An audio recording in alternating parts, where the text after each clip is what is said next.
La parola Pasqua, Pesach in ebraico, significa The word Passover, Pesach in Hebrew, means to skip over. It recalls the plagues of Egypt and the angel of death, who, when he saw the houses of the Jews marked by the blood, skipped over them and saved the Jews in Egypt.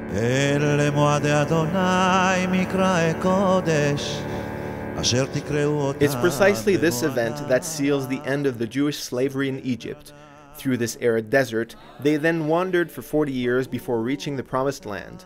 Since then, every year the people of the Revelation have renewed the memory of that event, when the Lord spared the firstborn Israelites and exterminated the Egyptian ones. Today also, coinciding with Holy Week, Jerusalem is filled with Jewish pilgrims coming to celebrate one of the most important holidays in the ancient land of Israel, according to a ritual that has been handed down for millennia. The tradition is kept every year on a specific date, which Jesus also followed.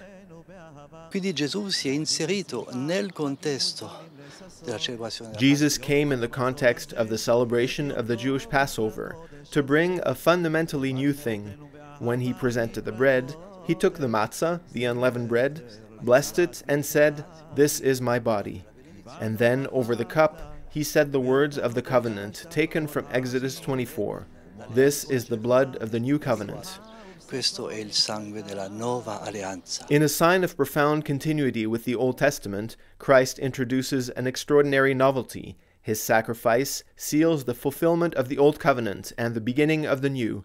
He, the new Passover, was sacrificed. Quindi dobbiamo festeggiare la resurrezione di Cristo. We must celebrate the resurrection of Christ not with leavened bread, the old leaven. In the Jewish tradition, before Passover, the leaven is burned, and Paul says, "The leaven that is in us is our pride that makes us swell." We must absolutely destroy this leaven to recognize that Christ, our Passover, was sacrificed and gives us true freedom. E ci dà la vera libertà.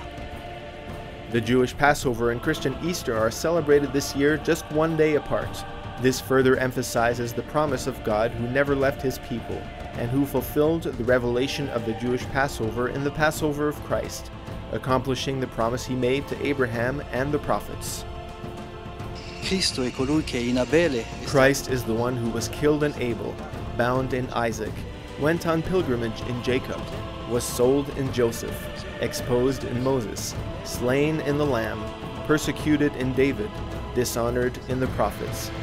He is the one who became incarnate in a virgin, was hung on the wood, buried in the earth, rose from the dead, and was taken in the heights of heaven. assunto nelle altezze dei cieli.